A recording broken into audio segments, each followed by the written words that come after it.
100 मील फी घंटा की रफ्तार से भी ज़्यादा तेज़ बॉलिंग करवाने वाले फास्ट बॉलर जिसका सामना करते हुए Sachin, Brian Lara, Ricky Ponting और राहुल द्रविड़ जैसे बड़े बड़े नाम भी मुश्किल में गिरफ्तार नजर आते थे। 450 के करीब इंटरनेशनल विकेट्स और बेहतरीन स्ट्राइक रेट रखने वाले दुनिया के सबसे fast bowler Rawalpindi express Shoaib Akhtar को जाने आप किन एजाज़ात और किन अलकाबात से जानते हैं, मगर क्या आपको मालूम है कि शोएब अख्तर किन किन मुश्किलात से होकर इस मुकाम तक पहुंचे हैं? वो कौन तांगे वाला था जिसके साथ शोएब अख्तर ने अपने सफ़र का आगाज़ किया था? शोएब अख्तर की मुश्किलात और मुफलिसी से भरपूर इब्तदाई लाइफ के बारे में मुकम्मल जानिए आज की हमारी इस वीडियो में। दोस्तों, अपनी किताब कंट्रोवर्शियली यूएस में शोएब अख्तर एक तांगे वाले की दास्तान सुनाते हैं कि किस तरह उसने एक रात खाली जेब शोएब अख्तर को अपनी मजदूरी में से खाना खिलाया, रात बसर करने के लिए अपने तांगे में जगह दी और फिर अगली सुबह लाहौर के मॉडल टाउन ग्राउंड तक लेकर गया, जहां पर PIA के लिए ज़हीर अब्बास ट्रायल्स ले रहे थे। दोस्तों, शोएब अख्तर इस वाक़े के बारे में बताते हुए कहते हैं कि वो एक ब्रिलियंट स्टूडेंट थे और उनके वालिदैन चाहते थे कि वो दूसरों के बच्चों की तरह इंजीनियर या डॉक्टर बने, लेकिन उनके ODI और टेस्ट डेब्यू ने उन्हें इस बात का एहसास दिलाया कि अब क्रिकेट ही इनकी वाहिद दिलचस्पी है। शोएब अख्तर लिखते हैं कि अब मुझे मालूम हो चुका था कि मैं इंटरनेशनल क्रिकेट खेलना चाहता हूँ, इसीलिए तालीम जारी रखना मेरे लिए मुश्किल होता जा रहा था। मेरी कॉलेज में हाजिरियाँ कम होती जा रही थी और अपने वालिदैन को मनाना हरगिज़ आसान ना था। मुझे ये भी इल्म था कि लोअर मिडिल क्लास फैमिली से ताल्लुक़ रखने की वजह से मुझे एक नौकरी की भी ज़रूरत है, लेकिन मुझे अभी तक कोई ऐसी नौकरी नहीं मिल रही थी कि जिससे मुझे दिलचस्पी हो। एक दिन मेरे एक दोस्त ने मुझे बताया कि लाहौर में PIA एक यंग लड़कों की सिलेक्शन के लिए ट्रायल्स मुनक्किद कर रही है, जिसे ज़हीर अब्बास लीड कर रहे हैं। मुझे ये बेहतरीन हल नज़र आया क्योंकि ये एक ऐसी नौकरी थी जिसे मैं वाकई ही करना चाहता था। मैंने एक बैग पकड़ा और अपने एक साथी को साथ लेकर लाहौर की तरफ सफ़र पर निकल पड़ा। हम दोनों लारी अड्डे पर पहुंचे, लेकिन हम दोनों ने बस की टिकट ना खरीदी क्योंकि हमारे पास लाहौर की टिकट खरीदने के लिए पैसे नहीं थे। चुनाचा हमने बस के चलने का इंतज़ार किया। जो ही बस ने आहिस्ता आहिस्ता चलना शुरू किया तो हम दोनों उसके पीछे दौड़कर, उसके पीछे लटक कर उसकी छत पर पहुंच गए। जब भी बस किसी स्टॉप पर रुकती तो हम जल्दी से नीचे उतरकर भाग जाते और जो ही बस चलना शुरू करती तो उसके पीछे लटक कर उसकी छत पर चढ़कर बैठ जाते। 7 घंटे के सफ़र के बाद हम जब लाहौर पहुंचे तो वहां शाम हो चुकी थी। अब एक और मसला ये था कि हम रात कहां गुजारें क्योंकि ट्रायल्स अगली सुबह थे। मेरी जेब में सिर्फ 12 रुपए थे और जबकि मेरे दोस्त की जेब में 13 रुपए थे। हमें मालूम हुआ कि किसी भी सस्ते होटल में रात बसर करने के लिए 25 रुपए की ज़रूरत थी।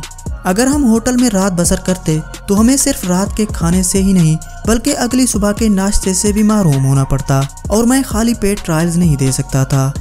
इसी असना में मेरी नज़र एक तांगे वाले पर पड़ी और मैंने उसे जाकर सलाम किया और उससे गुफ्तगू के बाद आखिरकार मैंने अपना मुद्दा बयान किया कि मेरे पास पैसे नहीं, मुझे रात बसर करने के लिए जगह और रात का खाना चाहिए। वो तांगे वाला मुस्कराया और मेरे से पूछा कि तुम कौन हो। मैंने उसे बताया कि मैं एक पिंडी का क्रिकेटर हूँ। तो उस तांगे वाले ने पूछा कि क्या तुम पाकिस्तानी टीम में खेलते हो? तो मैंने कहा फ़िलहाल तो नहीं, लेकिन इंशाअल्लाह बहुत जल्द मैं पाकिस्तानी टीम में खेलूँगा। उस तांगे वाले ने हंसकर मेरी तरफ देखा और मुझसे सवाल पूछा कि आखिर मैं तुम पर यह मेहरबानी क्यों करूं कि मैं तुम्हें अपने साथ रात भी बसर करने दूं और तुम्हें खाना भी खिलाऊं। शोएब अख्तर ने उस तांगे वाले को जवाब दिया कि मैं जब पाकिस्तानी टीम में स्टार बन जाऊंगा तो तुमसे मिलने ज़रूर आऊँगा। शोएब अख्तर कहते हैं कि उस कोचवान का नाम आज भी मुझे याद है, वो अजीज़ खान था। मेरा ये जवाब सुनने के बाद उसने कहा ठीक है, हमारी ये डील ठहरी।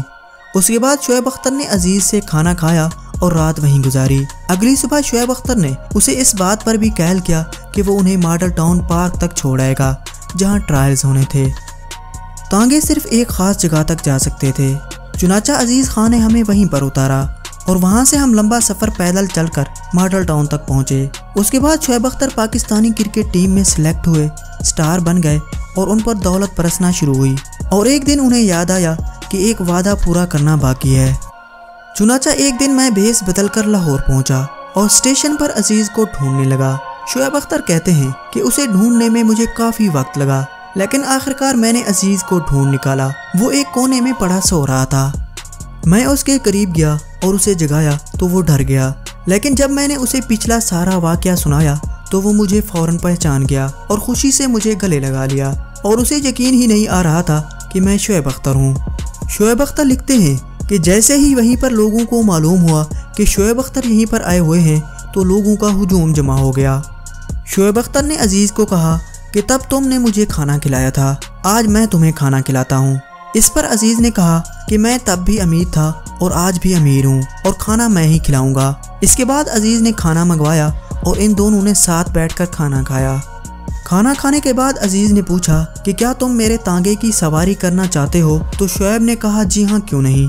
और यूं उन दोनों ने उसी रूट पर सैर की जहां 6 साल कबल शोएब अख्तर ट्रायल्स देने आए थे और अजीज़ खान लेकर गया था।